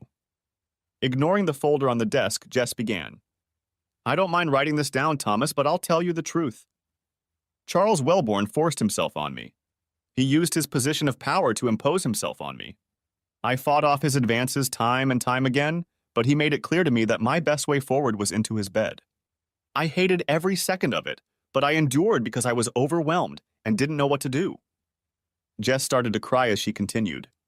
"I didn't want to tell you because I thought I could handle him, and I was afraid you would jump him and end up arrested or worse, in jail. When it became clear that there was only one single way to satisfy him, I did sleep with him. But it was only once, and I hated every second of it. Today after school, he was in my class and tried to get me to sleep with him before I went back to your house. But I turned him down. Oh, Thomas, I'm so glad you know now. You can help me put an end to his bullying. I can't prove it, but I've heard the gossip, and I think he's done it to other teachers before me." At this point, Jess put her head on the table and began to sob. Clap, clap, clap. I gave her a purely sarcastic applause. I was heartbroken over her obvious lies, but part of me had to give her credit. Maybe after the divorce she could pursue an acting career. "Jess, I'm really sad, but I have to say it was an amazing performance." "Thomas, what are you talking about? How can you say such horrible things after I gave you my soul?" "Jess, you've always had a knack for getting your way with men, including me. You are so beautiful on the outside, and sometimes we are so gullible to believe that there is beauty on the inside too. Let me tell you what I know." With those words, I opened the file and began to lay out the case to Jess. "You've been sleeping with Chuck for at least 2 months now. Maybe longer, but I'm sure of it. The two of you go to the Hampton Inn in Inglewood." At this point, I started to move the photos across the table so Jess could look through them. She began to pale. "At least 6 rendezvous in the last 2 months. Also, there was no Saturday morning math teacher meeting in early December, and there was no teachers' conference in Colorado Springs a few weeks ago. In addition, I have several recordings of your classes together. I've included one short snippet where she talks about how much she loves Charles and how much she enjoys their fun. So, my dear, loving, faithful wife, you certainly don't look like a woman who is kidnapped against her will, or one who tries grudgingly to please a cruel boss. Your voice and these photos speak the truth. You had fun with Chuck at least 8 times, one of which came during an entire weekend in Gunnison, and that only tells you one thing. A whore wife who thought she could get away with it. Jess sat with her mouth open, at a loss for words for the first time in her life, realizing that you can't flirt and flap your eyelashes and get away with it. I continued. You broke my heart, Jess. I have no idea how many tears I've shed over the past couple months coming to grips with your betrayal. My relationships at work and in my family have suffered. My self-esteem has hit rock bottom, and I've asked myself more than once, why? Why did you destroy my love and our marriage for some fun on the side with a school teacher? I've seen pictures of Jess up close. He's no bigger than I am, and even though it made me sick listening to the two of you on more than one occasion, I know he's no better in bed than I am because he never brought love to it. My anger began to build. But you know what, Jess? I've realized that you're no longer worth crying over. My emotions have been hurt badly, and I'm not sure I'll ever be able to trust another woman, but I'm not going to crawl into some hole and die because deep down inside, you're an ugly, selfish woman. I'm going to pick myself up and move on with my life knowing that I gave you the best thing I had, and it's not my fault. I'm far from perfect, but I've never given you a reason to treat me with such contempt and disrespect. I don't ask why anymore because I just don't care about you. Some people say the opposite of love is hate. But I think the opposite of love is indifference, and that's how I'm going to treat you. I'm not going to care for you or about you anymore. It's going to take me a long time to get over this pain, but from this day forward, you will no longer mean anything to me. Thomas, No, Jess, no more. I packed a bag for you. If you want to go upstairs and get other things, that's fine with me, but you're leaving this house today. My lawyer's contact info is in the packet you got, so when you want to come up and get some more of your stuff out, just let her know. I'll make sure I'm not here. Take everything you brought with you into our marriage. What you don't need, I'll throw away or burn. But Thomas, please forgive me. I was too scared to tell you the truth. I messed up, but we can get past this. I want to be with you and only you. Frightened, Jess? Really? When have I ever given you a reason to be afraid of me? I've never raised a hand to you, and I've rarely even raised my voice. If you were afraid, it was only because you were worried you wouldn't be able to have your cake and eat it too. Thomas, I will not leave this house like a defeated woman. You can't kick me out. This is my home too. The Irishman in her had spoken, and she wasn't about to give up without a fight. Jess, I replied, keeping my cool. I bought this house with my own money before we were married. It's titled in my name. Fortunately, we don't have children, so you can't claim that you need the house for childcare.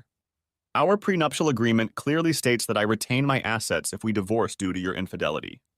I know your looks allow you to get your way most of the time, but you should have read that document more carefully before you signed it if you're going to cheat and deprive me of my home. Thomas, I don't want to deprive you of anything. I want us to be together. Charles means nothing to me. I was already planning on breaking things off with him this Sunday afternoon. She realized it was a mistake as soon as the words left her mouth. Sunday afternoon, huh? While I was at my hockey game? Even if I believed you, and I certainly wouldn't, it would be too little and too late. I swear, Thomas, I have no interest in him. It was just an idiotic affair on my part. I have no excuses, but you can't ruin our marriage over this. We're supposed to be together. Yes, Jess, it was idiotic. It was also selfish and disgustingly cruel. But let's be clear, I'm not giving up on our marriage. You trashed it when you were having fun with him. You burned our love. You destroyed all of our love when you looked me in the eye and told me that on that Saturday in December, after I planned a weekend trip for us, you had a department meeting with all the math teachers. You are done with us, and if you can't see that, I truly feel sorry for you. All I'm doing is closing the book on our sham marriage.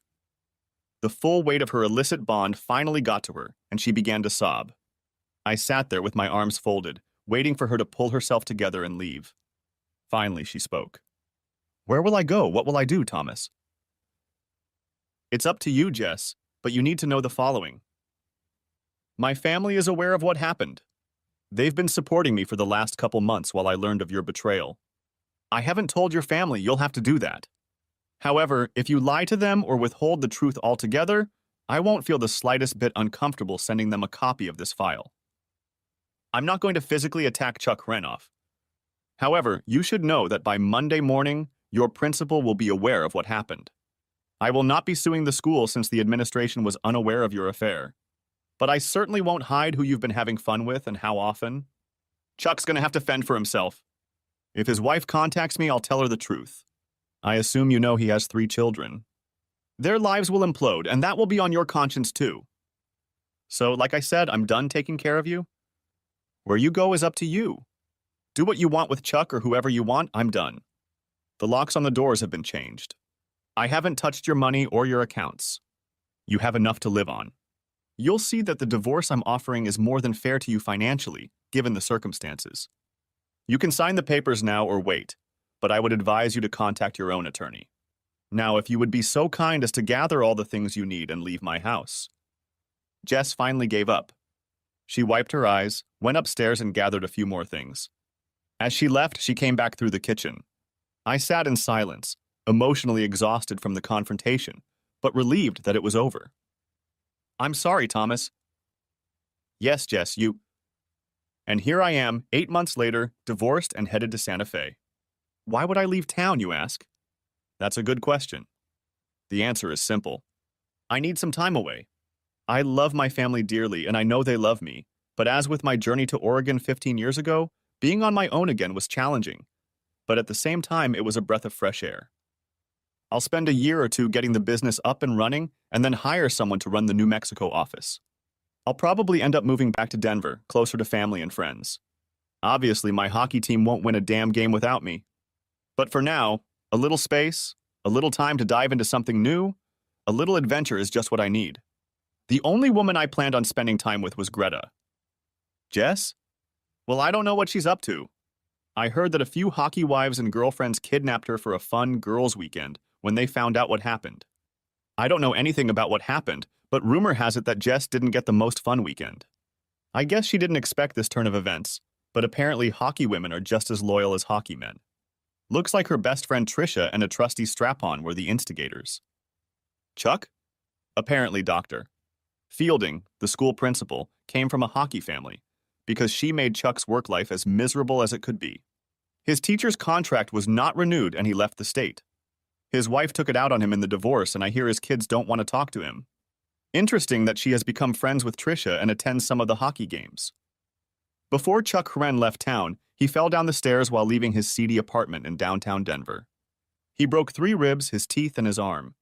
All my hockey buddies were at O'Connell's when it happened, or so said about 20 witnesses. Well, damn me, maybe Bob Seger was wrong. Thanks for watching, I hope you enjoyed it. So subscribe to my channel and watch the next video. Alright, everyone's presentations are done. Nick, the manager, said as he tried to move the discussion forward. Excuse me, I haven't. I recently found out something. Nick interrupted me and began to speak. There's apparently someone in this department who didn't graduate high school and is just a part-timer. Meetings should be for employees only. Absolutely right. His lackey, Mike, of course, agreed with Nick. I'm leaving. After leaving the meeting room, I started to shut down my computer. I noticed that an email had arrived, not in my personal inbox, but in the company's shared email. Thinking, there's no point in speaking up, no one will listen, I went home quietly. The next day, I heard a commotion from Nick's desk. He was staring at his computer screen, his face pale. Nick? Is something wrong? Mike looked at the screen with him. And he turned even paler than Nick. Why is he so angry? Knowing the reason for Mike's distress, I thought to myself, serves them right. My name is Adam. My mother passed away when I was in the 9th grade, and I was raised by my father. Well, you could hardly call it being raised. After my mother passed, my father changed. He drowned his sorrows in alcohol, and though he still went to work, he squandered our living expenses on horse racing. Because of that, I had to start working part-time as soon as I entered high school. Every month, I went to the convenience store with bills in hand that couldn't be auto-deducted from my father's account. Even though I endured it because I didn't want to be alone, I reached my limit in my second year of high school and dropped out. I found a live-in job at a distant inn. Thank you for everything. The day I left home, my father, still staring at the TV, spoke. Take care. That was our last conversation. Back then, 18 wasn't the age of majority, so I needed my father's permission to work, and I couldn't hide my place of employment. Yet, my father never visited me even once. I kept working just to survive, and before I knew it, I was 42. Years of hard work paid off, and I was transferred to the headquarters. I was thrilled to be recognized by the company, as I thought I'd be working in the field until retirement due to my lack of formal education. Listen up. Our work can change the future of our employees. Don't drag us down. On my first day after the transfer, Nick, dressed in an expensive suit, spoke sternly. There was a reason for this. Our inn was located in a prominent tourist destination, known so well that everyone in the state could sing its commercial jingle. At its peak, we had 5 locations within the state. But that was long ago. Due to financial difficulties and aging facilities, only the place where I had worked for many years and the original establishment remained. I was prepared to lose my job anytime, but now there was a glimmer of hope. With the rise of social media, the tourist area where the inn was located started gaining attention again. Depending on how hard the sales department, where I was transferred, worked, we could either thrive or be forced to give up this prime location to the new hotel chains continuously popping up. For Nick, who had switched careers from another industry to strengthen our sales, this was a battle he couldn't afford to lose. I understood why he had to be strict. I will do my best. Nick sneered at my enthusiastic declaration. Did you not hear what I said? I'm sorry. I thought I was listening carefully. Out of habit from years of customer service, I apologized reflexively, though I had no idea what had offended him. Someone was watching me with a smirk. In this department, there are those who are expected to excel and those who have been shoved here because they have nowhere else to go. You are the latter. It was Mike, the section chief. He's 7 years younger, at 35. But he was called to headquarters much earlier than I was and had been moving around within the headquarters ever since. I'm not jealous, but I can't accept that he's my boss. Graduating from a prestigious university, he has an unusually high pride and caused many problems as a newbie, making things very difficult for me when I was the front desk leader. When I found out Mike was transferred to the sales department a month before me, I was disheartened. Mike is right. With just a middle school diploma, there's not much you can do. Don't even think about achieving results. As if I didn't exist, Nick remarked, I'm thirsty. Mike eagerly ran to the coffee maker. It seems Mike is Nick's lackey. I regretted being happy about my transfer to headquarters, wishing I had stayed on site forever. Send a direct mail to every company on this list by the end of the day. Nick only assigned me tasks that even a new graduate could handle. What? There are over 1,000 companies. You want me to send to all of them by today? Yes, if you and your fellow misfits split the work, even those with nowhere else to go should finish by today. I glanced at the employees typing away expressionlessly. They were worn out from customer service, only thinking about leaving on time, or were women reassigned after having children, with zero motivation for work. Even Sam, a new graduate from the same university as Mike, who was supposed to be among the expected achievers, had no enthusiasm for the job, having joined the company wanting to do customer service. I don't care what they say, I plan to quit anytime, he said. Only Nick and Mike were highly motivated, making all the decisions between the two of them. I originally only wanted to work at the inn to survive and had no particular attachment to this job. I swallowed my words, thinking I had no right to reprimand them.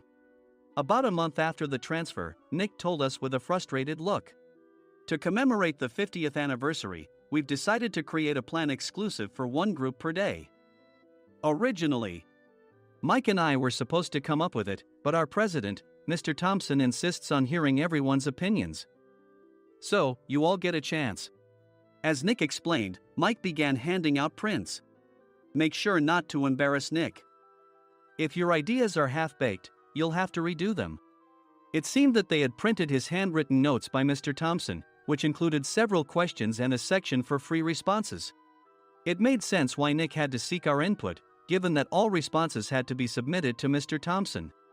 We were given a week to think about it, and a meeting was scheduled to compile our ideas. My plan is to let guests enjoy both the old and modern America. Nick began the presentations. Guests would watch a master confectioner at a nearby traditional sweet shop make sweets in front of them. The welcome drink would be premium tea in a bottle. Nick's plan was certainly attractive. After his presentation, Nick called on us to present in the order we were seated. Just as I stood up for my turn. "All right, everyone's presentations are done." "Excuse me, I haven't. I recently found out something." Nick interrupted me. "There's someone in this department who didn't graduate high school and is just a part-timer." He was likely talking about me. I joined the company as a part-timer and was made a full-time employee when I turned 20. That was 20 years ago, so Nick and Mike probably had no chance to know until recently. Meetings should be for employees only. Absolutely right. After that, Nick kept creating opportunities to solicit everyone's opinions, purposefully excluding me from speaking. The meeting unexpectedly heated up and went past the scheduled end time. A few people asked to leave, and the discussion continued with the remaining few. "Still here?" Normally, you'd leave in that situation. Though I had no attachment to the job initially, hearing kind words from customers made me want to make them happier. For someone like me, with nowhere to go, the inn was my home and customer service was my life. I felt pathetic about my current self. "I'm leaving." I left the conference room and started shutting down my computer. I noticed an email had arrived, not in my personal inbox, but in the company's shared email. Thinking no one would listen to what I had to say anyway, I quietly went home. The next day, while preparing the DM as instructed, I heard a commotion from Nick's desk. In his haste to stand up, he hit his knee on the desk. He stared at his computer screen, his face pale. "Nick, what's wrong?" Mike, thinking he should be the first to rush over, approached Nick while still wearing his coat. He peered at the screen with Nick. And he turned even paler than Nick. Why is he so angry? Who is responsible for this company? Nick, more irritated than ever, asked, and Mike answered without checking. Probably Sam. Sam wasn't there because he was attending a morning training session for new hires. Nick gave up on getting angry and returned his gaze to the screen. They were looking at an email that arrived right after the end of the working day yesterday. Apparently, no one, including me, had checked it before leaving. The email was from a large company that used us for their annual employee trips. The president and executives of that company also frequently used our services personally. President of the company, Mr. Mason himself had declared that neither he nor his company would ever use our services again. Well, some companies cancel their employee trips or stop using our services due to financial struggles. Let's just move on. Mike kept wiping the sweat from his forehead with a handkerchief. Knowing why Mike was so agitated, I quietly watched their interaction. Do you know how much revenue we get from that company? We can find other guests to fill the rooms, but we'll lose the banquet costs, gift shop revenue, rental car fees, and more. Moreover, the gifts were supposed to be prepared by the traditional confectionery shop involved in Nick's proposed plan. If it's known that we incurred such a huge loss at this critical time, Nick's position in the company would be jeopardized. Nick took a deep breath, seemingly trying to calm himself. All right, Mike. Go to New York right now and apologize to Mr. Mason. What? You're coming with me, right? I have urgent work to do. I trust you, which is why I'm entrusting this to you. Please. Mike, believing Nick's sincerity, agreed with a determined look on his face, saying, yes. That's Nick for you. Even if Mike went to apologize, Nick would shift all the blame onto him if the client didn't change their mind. Well, it was Mike's fault to begin with, so it served him right. About 3 hours later, Sam answered a call from somewhere and repeatedly apologized, saying, I'm very sorry. Everyone watched to see what was happening. After ending the call, he informed Nick with a weary tone. When Mike arrived at the client's company, he only made things worse, further infuriating Mr. Mason. He was demanding, get his boss here immediately. It was no wonder Sam was exhausted. dealing with such a call right after returning from training. What is that idiot doing? Alright, Adam, you're coming with me. If sacrificing Mike didn't work, then I must be next. Normally, I'd want to refuse at all costs, but I saw an opportunity in this situation. If I can be of assistance, I'd be happy to join you. I immediately followed Nick, and we flew to New York. When we introduced ourselves at the reception, it became clear how serious the situation was, as the receptionist personally escorted us to the president's office. Angry voices leaked through the door, making both Nick and me uneasy. Excuse me. I'm Nick, the supervisor. I understand my subordinate has caused you trouble, and I deeply apologize. Nick, with his experience in the corporate world, knew enough to offer an apology before excuses. However, his customer service skills left much to be desired. I sighed as I saw Mike trembling like a small dog in the corner of the room. What kind of training are you giving your subordinates? Mr. Mason glared at Nick with a red face. The intensity of his gaze made even Nick take a step back. Regrettably, I joined this company only 2 years ago and was unaware of Mike's issues. I should have identified his shortcomings sooner. Indeed. I should have realized sooner. No sensible person would come to apologize and then give a lengthy presentation on the drawbacks of not using their in. Nick froze, his mouth slightly open. Suspecting the worst, I picked up the documents that had fallen to the floor. It seemed Mike hastily prepared these documents on the plane, listing the disadvantages. Disadvantage 1: if you change the venue for the company trip, employees might suspect it's for cost-cutting reasons, leading to a negative impression. Reading it aloud half-jokingly, Nick snatched the papers from my hand and checked the contents with a furious expression.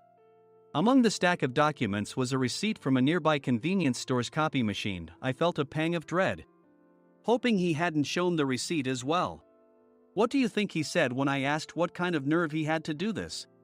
I'm very sorry. Faced with the dire situation, Nick must have thought there was nothing left to do but apologize. In a voice smaller than I'd ever heard from him, he uttered words of apology. He said, "I'm a Harvard graduate. I don't believe I said anything wrong." Mike! What have you done? Forgetting his plan to pin the blame on Mike, Nick yelled loudly, even in front of Mr. Mason. I didn't do anything wrong. You're still saying that? Look at him. Mike pointed at me with a shaking hand. I was assigned to headquarters in my 20s and now I'm a section chief. This guy only made it to headquarters at 42. Everything I've done proves I was right. So why are we losing the contract? Having said his piece, Mike collapsed to the floor. Of course. You were sent there because you had nowhere else to go. Mike never expected to hear such words from someone he looked down upon. He lunged at me, and Nick hurriedly stepped in to stop him. Mr. Thompson told me Mike is a quick thinker, and to take good care of him. There's no way he was pushed aside. Don't make things worse here. He didn't say quick thinker, he said only quick-witted, didn't he? I don't remember that part. I recalled the many troubles Mike caused when he was a newbie. When Mike was on the front line, his pride was so high that he never apologized to customers. Customer service, especially in our job, doesn't work alone. It brings both good and bad situations. If the front staff or housekeepers made mistakes, or the cleaning company didn't properly clean a room, one had to apologize to the customers regardless of personal fault. Mike, in such situations, would never apologize, insisting he wasn't at fault. This often angered customers, and as the front desk leader, I frequently had to apologize on his behalf. He caused complaints and disrupted operations, which is why he was quickly moved to headquarters. In departments where he didn't interact directly with customers, his quick thinking was beneficial and things went well. But it seemed his flaws were starting to show. Corporate reservations are supposed to be entered into the system by the sales representative. But a quick check yesterday revealed that more than 10 items were missing from the client's reservation. The handover document clearly stated what needed to be prepared. Why didn't you enter it into the system? Why do we have to give them special treatment? Filling rooms near the banquet hall, setting up all the food in advance. Specifying the brand of wine, they're too demanding. No wonder he always angered customers, I thought, feeling a headache coming on. Grouping them in rooms near the banquet hall is for our benefit too. It makes it easier for the staff to set up beds and serve breakfast since everyone's schedule is synchronized. As for the other requests, Mr. Mason suggested them to lighten our load. I didn't know that. Nick finally seemed to realize that Mike was the one who had angered the client. What did you say to them? I just told them we wouldn't give them special treatment anymore. We shouldn't waste effort on things that don't bring in money. I was utterly exasperated at his lack of understanding of customer service. Of course, we shouldn't comply with unreasonable demands. But carrying over successful practices from past stays makes customers feel remembered and enhances their experience. Good memories encourage repeat visits. That's part of our job. I looked down at Mike, who was sitting on the floor. In our job, nothing is a waste. Mr. Thompson likely moved you to the sales department, hoping you'd finally understand this. How do you think he feels now that you failed to meet his expectations? Mike, tears in his eyes, fled the president's office. I was amazed he still hadn't apologized. You have it tough, Adam. It's okay, we're all employees of the same company. I deeply apologize for this disrespectful incident. Especially after all the care you've shown us. If it weren't for you, Adam, I really would have stopped staying here. When I heard you were moving to the sales department, I was willing to reconsider if you handled it. Seeing us talk so amicably, Nick's face contorted. Do you two know each other? Adam's service is excellent. I always requested him specifically. Normally, we don't accept specific staff requests, but we made an exception for Mr. Mason, adjusting my shifts accordingly. He had personally stayed at our hotel just before my transfer, and during casual conversation, I mentioned, I'm moving to the sales department soon. If I hadn't told him then, things could have been much worse. Please continue to take care of us. I look forward to it. On the return flight, Nick awkwardly offered me a can of beer. It's still working hours. Of course, I had no intention of forgiving him for a single beer. Nick might try to pin everything on Mike and avoid any consequences. While pondering this, a startling fact came to light. Nick, the tea bottles for the plan have arrived. I handed Nick a bottle labeled with our inn's name. They look good. What are you talking about? These are plastic bottles. I had assumed we would use the trendy, high-end bottling tea. But what arrived were ordinary plastic bottles of tea with customized labels. The only unique aspect was the label, which had the inn's name, making it look customized. Upon further investigation, I discovered that a substantial amount of money was set to be paid to the tea company. It was priced like bottling tea. Does this plastic bottle really cost $100 each? The tea inside is specially blended for us. The extra cost is for that. Wouldn't it be better to use another tea company? Or is there a specific reason we must use this one? As Nick continued to make excuses, I showed him a printed email. I informed the tea company's president, Mr. Mitchell, that we discovered irregular payments and he confessed. He said you two were high school classmates and planned to split the extra money. That idiot. Why did he confess? That's not important. You should worry about yourself, this could turn into a police matter. Opening the bottle cap, I suggested. How about calming down with this tea? It supposedly has a relaxing effect. Nick drank the tea frantically. In the following days, decisions were made about their fates. Mike was reassigned to the General Affairs Department, with no chance of transfer or promotion, as per Mr. Thompson's orders. As for Nick, since the payment to the tea company hadn't yet been made, he narrowly avoided legal trouble. Instead, he was encouraged to leave the company, and to avoid further complications, Nick submitted his resignation. Rumor has it that connections between HR departments have made it difficult for him to find new employment. Even though it was good to have those two gone, something unexpected happened in the sales department. Everyone became motivated and united in refining the 50th anniversary plan. In the end, my plan was adopted. We collaborated with the Tourist Information Center to provide personalized guides. The plan, tailored to the number of guests, was truly special for the 50th anniversary. Hey, is Adam's family coming to stay? I immediately booked that special plan for my family. Sam noticed it on the reservation list and quickly picked up on it. Yes, I'm inviting my father. That's great. I might invite my parents too. I lacked the courage to face my father just as Adam. But here, with the confidence Mr. Mason praised, I felt ready. The 50th anniversary plan was a perfect opportunity to reconnect with my father. I hoped to bring back the days when we could laugh together as we once did.